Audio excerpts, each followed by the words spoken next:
So today I have the pleasure of talking to you, Nathan, about your research and in particular your most recent book, The Agile College. So thank you very much for joining me today. Thanks for having me. So Nathan, you're a labor economist and a professor at a small liberal arts college. When did your interest in the demand for higher education begin, and what sparked that interest? So I've always been interested in higher education acquisition from a labor economics perspective, how family background affects children's outcomes.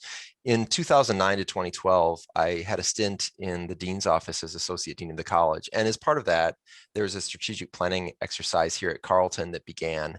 And I was then introduced to the WICHE data, the Western Interstate Commission for Higher Ed's forecasts of the number of high school graduates. And you could even then see the beginning of something happening in the northeast quadrant. For a long time, we've had low fertility. And so at that point, we were seeing this contraction in the northeast of the country, which of course is an important market for Carleton and a lot of higher ed.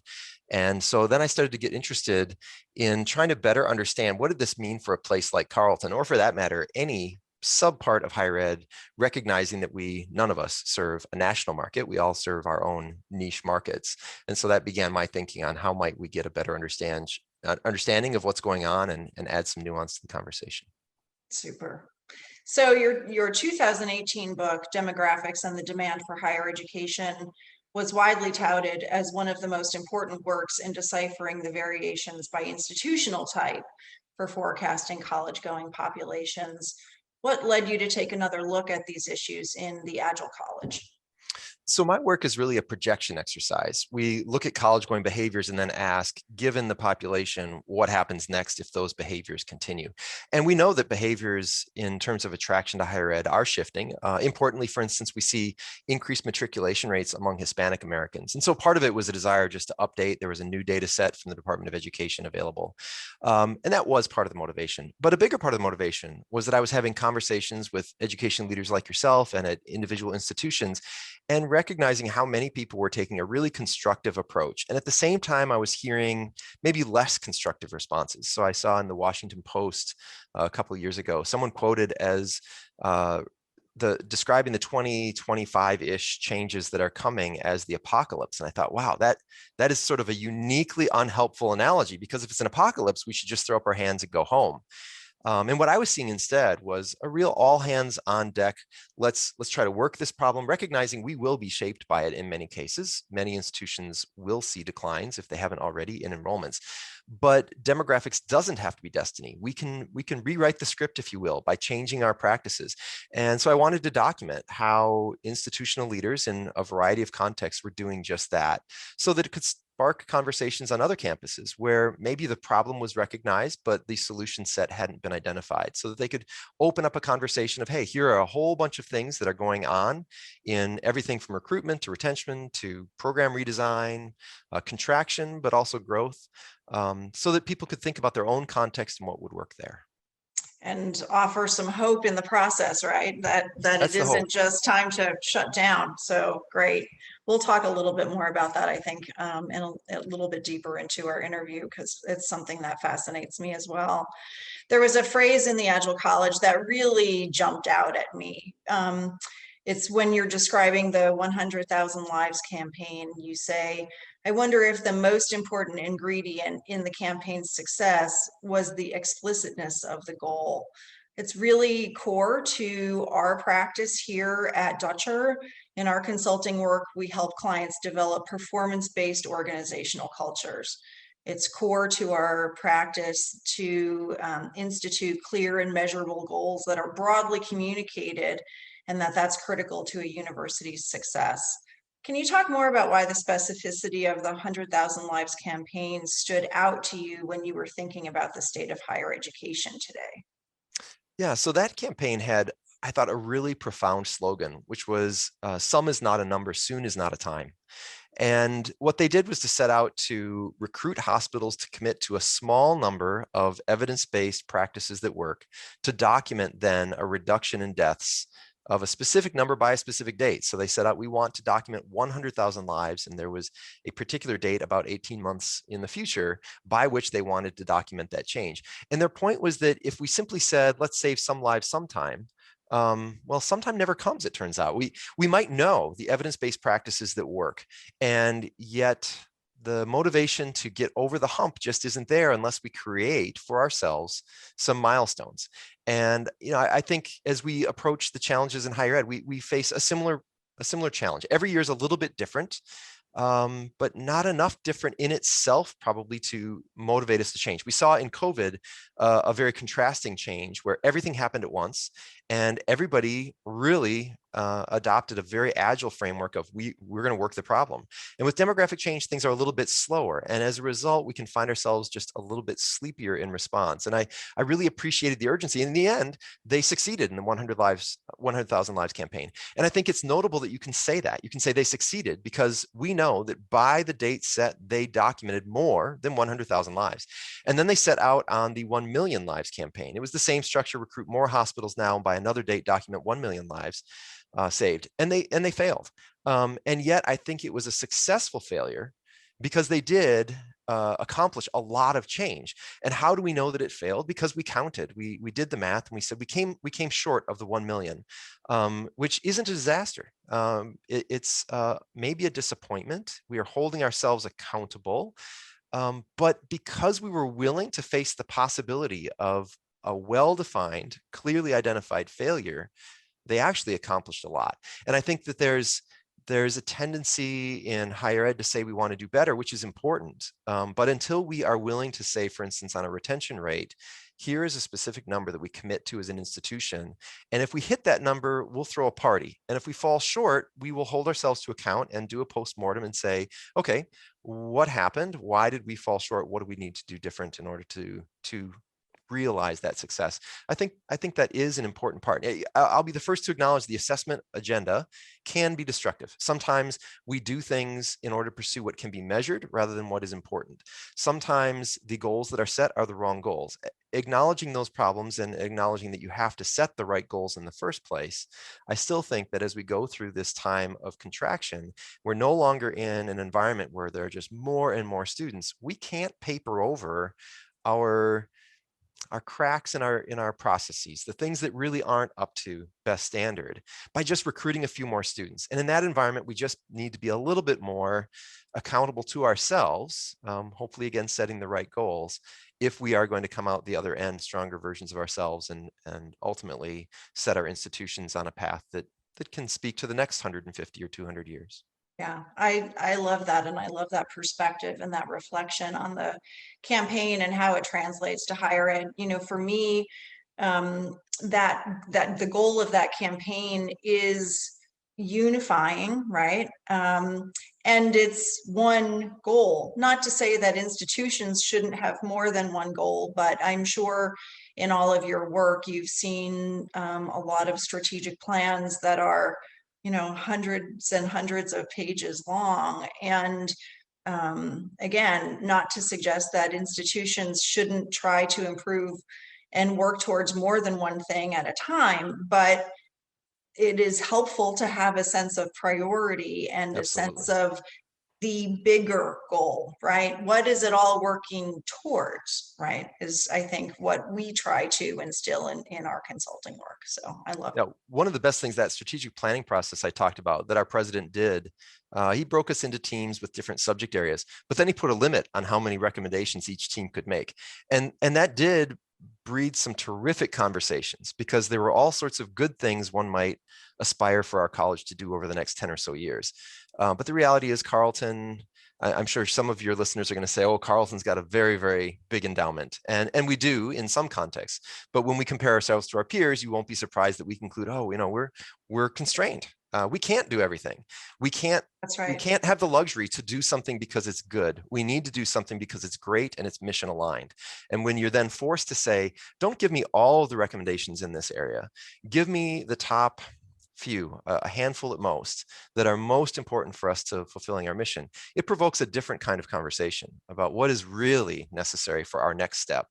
as opposed to what might be convenient or might be comfortable. And I think that was a really productive spark for conversations, that prioritization that was required. That's terrific. That's really terrific. Somewhat related to that, as consultants, we're often called upon to provide, with air quotes, the answer to a college's challenges. This may seem to fly in the face of what we just said about establishing one highly prioritized goal, but we don't think of ourselves as the people who walk into a college or university and say, well, this is exactly the path that you should take. Instead, we think of ourselves as guides to helping the institutional leadership team get to decisions that are feasible within that own organization's internal and external context. You in your book refer to the limiting nature of what some might call a copycat or a silver bullet strategy. That is to say, what did XYZ school down the road do? And let's just do that. What did you learn about, the copycat approach in your research for your book?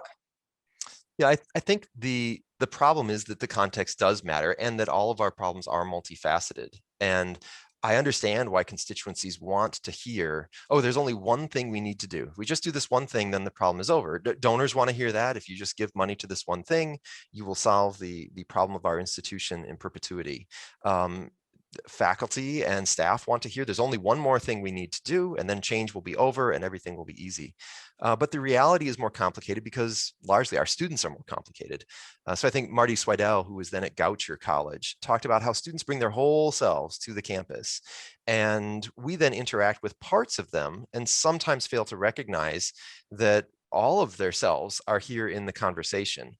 Now that's in a residential context, much like mine, but even when we think about commuter colleges, those students also bring their whole selves. I think about Pam Ettinger, who's the president at Bunker Hill Community College, where she's leading an institution trying to transform itself to serve an adult age population group. And she said they are systematically looking at every single aspect of their processes to ask, how would this be experienced by an adult learner? And for instance, to give one example that just sort of underscores the challenge, she pointed to their orientation programming, where before students are able to pay and register for classes, they had to be on campus physically on 2 separate days for orientation. And President Edgar said, it's not that this content isn't important. It is important, she assumes, and we have to convey this information somehow. But when we think about the adult learner who brings their job responsibilities, their family responsibilities to our campus, it probably isn't reasonable to say, don't give me your check, don't give me your check. You have to be here 2 separate days. We need to rethink that. I hear from other two-year institutions, like Ross Cattell, who was then the chancellor of the 2-year college system in New Hampshire, that the rhythm of the schedule matters, that students who are adult learners are much more likely to be able to manage the rhythm of 2 8-week courses back to back rather than 2 16-week courses taken simultaneously, that the burden of having midterms for 2 classes fall at once it becomes a challenge with their multifaceted lives. And so then when we think about, okay, so what does this mean for the institution? The problem then becomes that because our students are multifaceted, so too must our approaches. We, in essence, need strategies, not tactics. And often the silver bullet is a single tactic. I'm going to deploy this text-based registration system, and it's going to remind students to register with a text message. I'm not necessarily critical of those approaches as they are, but rather that they have to be situated in a bigger context. Talking to John McGee, who's the author of Breakpoint, he points out that often we come to these points of conversations in a bit of a crisis. We've failed to make the class or something like that. And at that moment, everybody just wants the immediate easy out. And that facilitates the silver bullet thinking.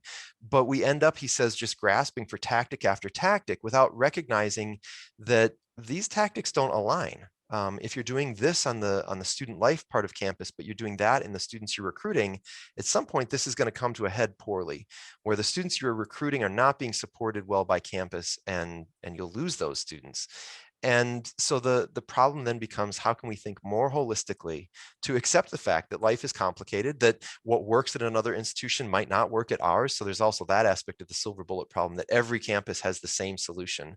That of course is ridiculous to imagine. Different institutions bring different assets and different strengths and also different limitations that have to be brought into the conversation when you're thinking, can we do what that other institution did? Or maybe we can do something like it, but we need to tweak it to fit our context.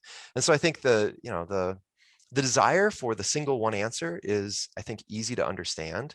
But ultimately, I think we have to resist the notion that there's one answer for all institutions, or that our institution has a single faceted solution that's going to be the answer to all of our problems. Yeah, I think that's fantastic. And, my own perspective reflecting on 30 years in higher education on that is looking for the silver bullet prevents the institution actually from developing its own performance-based culture. I'll go back to that as what we see as the real critical factor for long-term viability, right? You need the culture to be able to continually analyze the environment, both internally and externally, to maybe anticipate challenges. Sure, some things are going to come up totally unforeseen, the pandemic being a good example of that, right? But taking that copycat approach doesn't allow you to evolve your own culture so that you can overcome future obstacles as well. So, and I think that's exactly right. And I think it speaks to the necessity of having a willingness to change, that ultimately the silver bullet strategy usually is pursued precisely because I don't have to change. We're just going to do this one external thing, but I'm going to keep doing exactly what I've always done, and I'm sure that'll just be fine. But of course, that rarely works. You layer the change on top of the unwillingness to adjust underneath it, and the system no longer holds integrity. And so we have to be more open to the reality, as you're pointing out, that it's going to come at a cost, and we're going to do things in a new way. And that means that there are going to be all sorts of knock-on effects that require each of us then to adjust and to adapt. Yeah, well, let's talk about the change philosophy, I guess, for a bit too. Your book is chock full of examples of institutions that have changed in significant or even minor ways, but have had great success with those more kind of minor tweaks.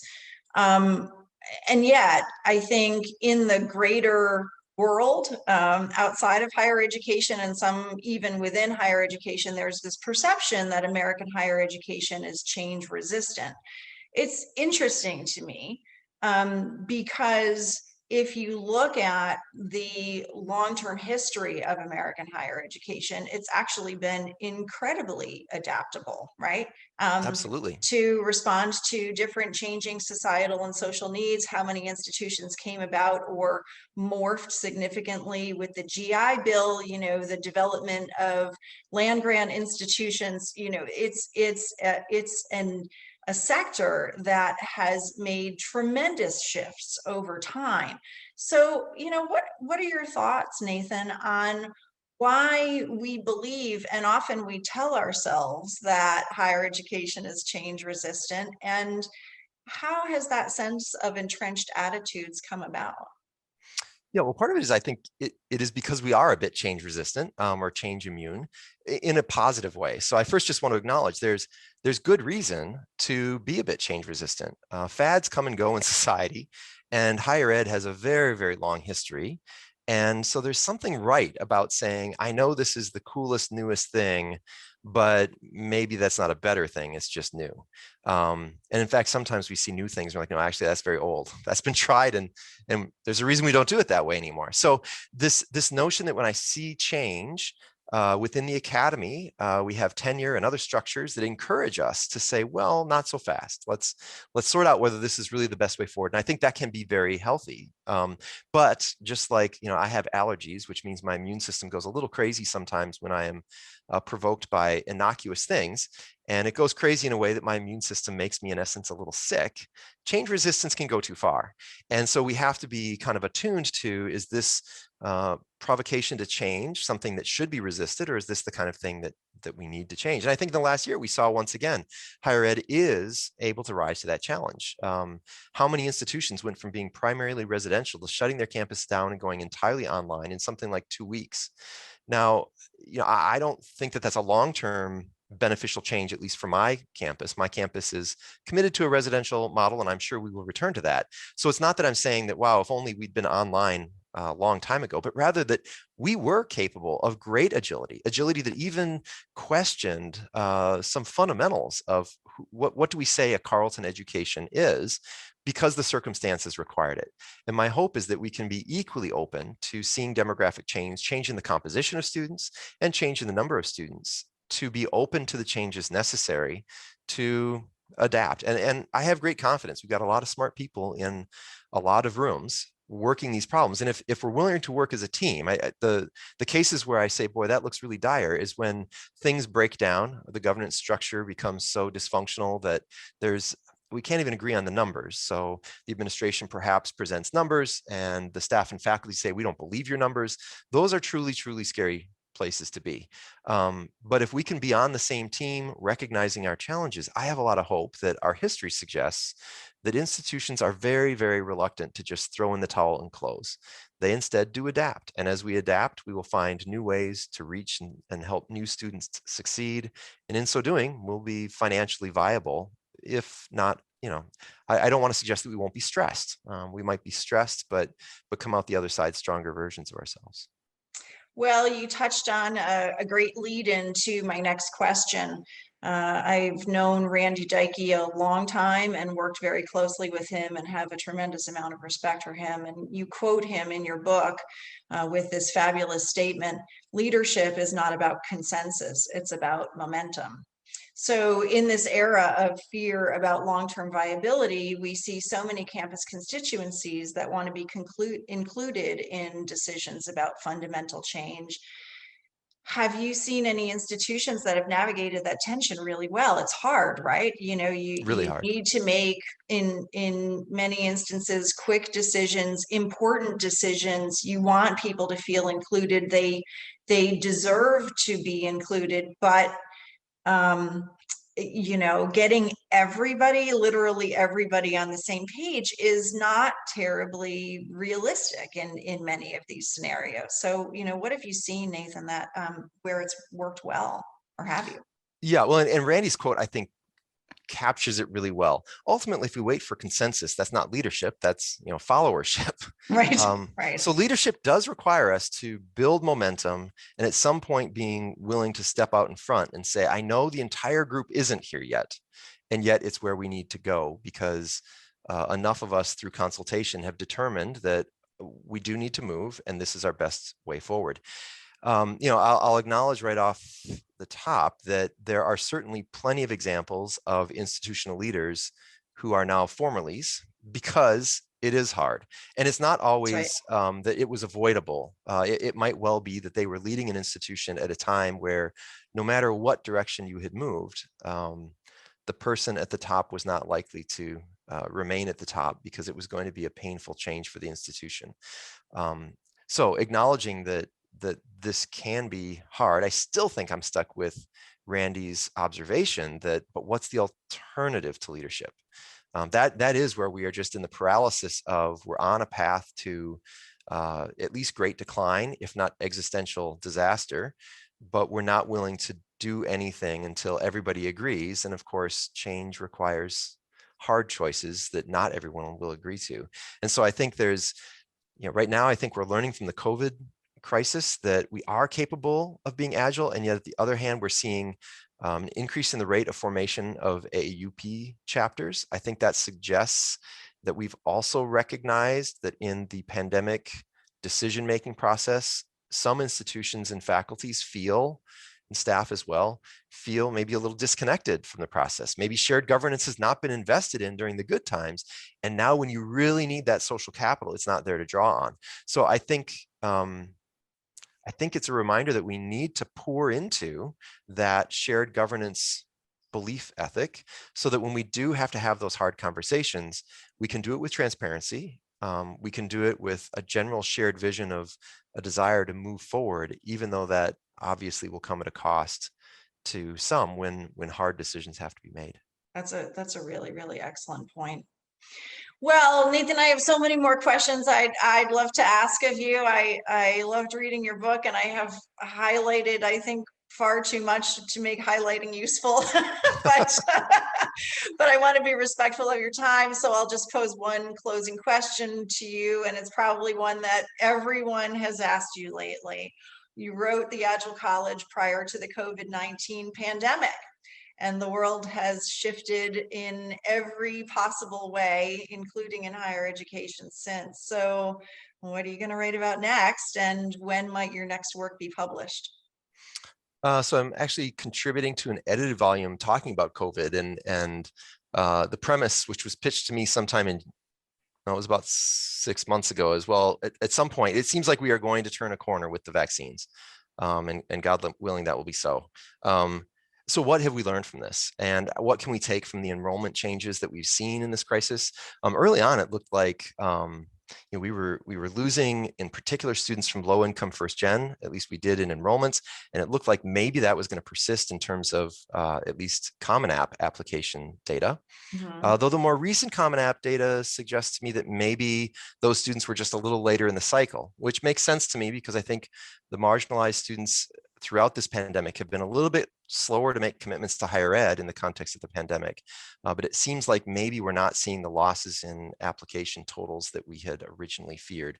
So I am hoping that this suggests good things. If the vaccines continue to hold, if we don't have the virus escape with new variants, that it might be a blip. The worry is that you can have blips that turn into trends, that the frayed relationships with these groups that have been a little bit more marginally attached to higher ed, those which, by the way, are critically important if we are going to, in part, get through demographic decline with expanded access. What if this turns into a trend? And I think there are reasons for all of us to think seriously about what have we learned in this pandemic? What do we want to bring forward from the new technological uses? Again, I'm at a residential liberal arts campus. I'm not suggesting let's all go online. In Carleton's context, I think it means how might the online technology facilitate distance internships, so that something that we've struggled with in a rural community, we're about an hour from the Minneapolis-St. Paul area, how can we incorporate internships into the student experience? And it's been hard nut to crack. Technology is showing us that maybe it's not as hard as we thought it was. Maybe we've learned some new skills. In other contexts, it will be online programs. But what can we learn from the last 12 or 18 months to bring forward so that we can better address the challenges that will remain even after COVID's gone? So that's what I'm working on right now. Fantastic. Well, we look forward to reading all about it.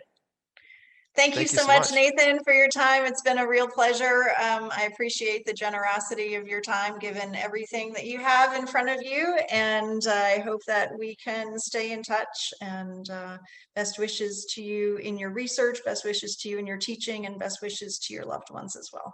Very good. Thanks so much for having me.